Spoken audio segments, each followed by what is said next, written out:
Pengertian pengukuran. Pengukuran adalah kegiatan membandingkan sesuatu yang diukur dengan menggunakan alat ukur yang digunakan sebagai satuannya. Besaran adalah hasil pengukuran yang dinyatakan dengan angka, sedangkan satuan adalah acuan yang digunakan dalam pengukuran. Misalnya, kita mengukur panjang meja 1,5 meter.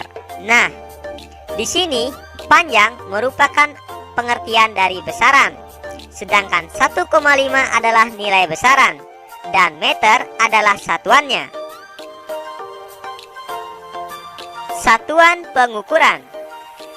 Satuan pengukuran dapat dibedakan menjadi satuan baku dan satuan tidak baku. Satuan baku misalnya meter, kilogram, dan sekon. Sedangkan satuan tidak baku misalnya jengkal, hasta, dan depa.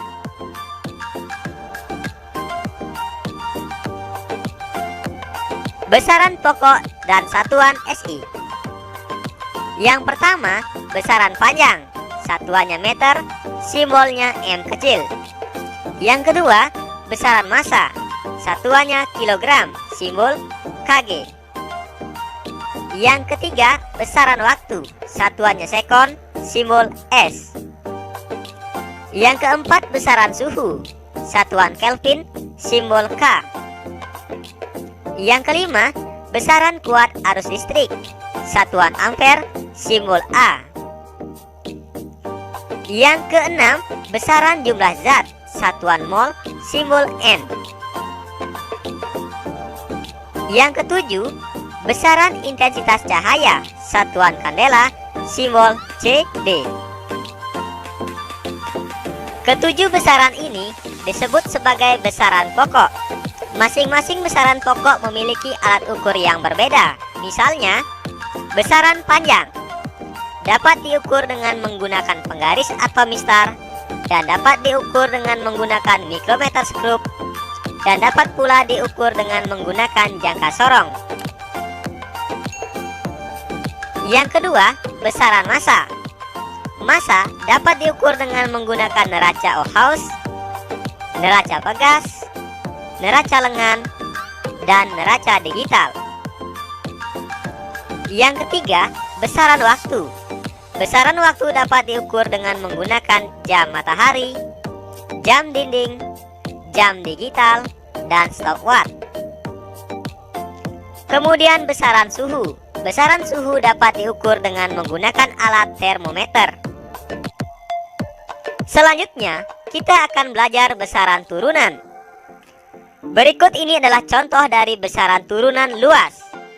Untuk benda yang berbentuk persegi, luas benda dapat ditentukan dengan mengalihkan hasil pengukuran panjang dengan lebarnya.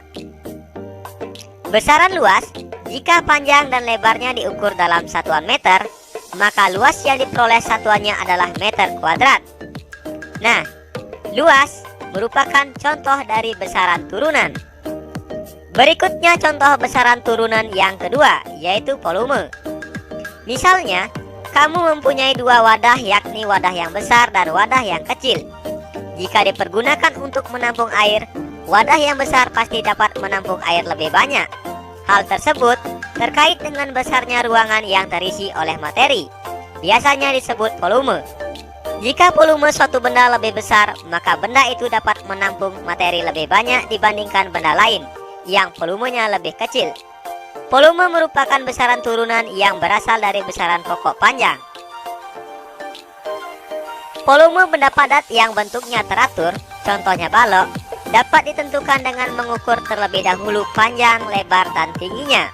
Kemudian mengalihkannya, panjang dikali lebar dan dikali tinggi. Jika panjang, lebar, dan tingginya diukur dalam satuan meter, maka volume yang diperoleh satuannya adalah meter kubik atau meter pangkat 3.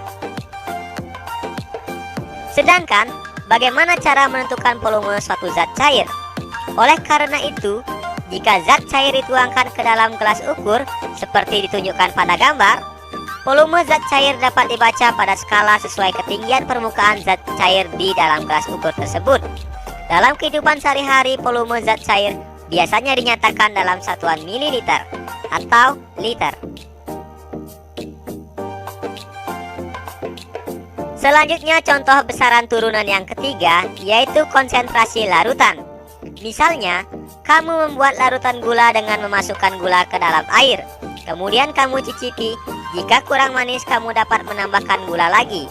Makin banyak gula yang ditambahkan, makin manis rasa larutan itu. Maka rasa manis yang bersifat kualitatif hasil indera pengecap. Salah satu besaran yang dapat digunakan adalah konsentrasi larutan. Ada banyak cara untuk merumuskan konsentrasi larutan. Pada contoh larutan tersebut, konsentrasi dapat dirumuskan sebagai massa gula atau zat terlarut dibagi volume zat pelarut. Besaran turunan yang berikutnya yaitu laju pertumbuhan. Besaran panjang dan waktu dapat digunakan untuk menentukan pertumbuhan tanaman. Misalkan, kamu menanam jagung. Pada pengukuran awal diperoleh tinggi tanaman 20 cm dan dalam waktu 10 hari tingginya menjadi 60 cm. Kamu dapat menentukan laju pertumbuhan jagung tersebut dengan perhitungan sebagai berikut. Laju pertumbuhan dirumuskan dengan pertumbuhan tinggi dibagi selang waktu.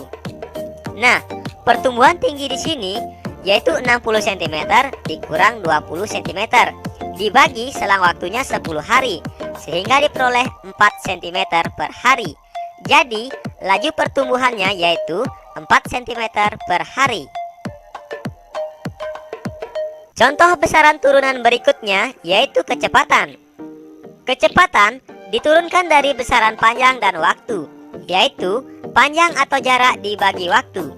Kecepatan adalah besaran vektor yang menunjukkan seberapa cepat benda berpindah.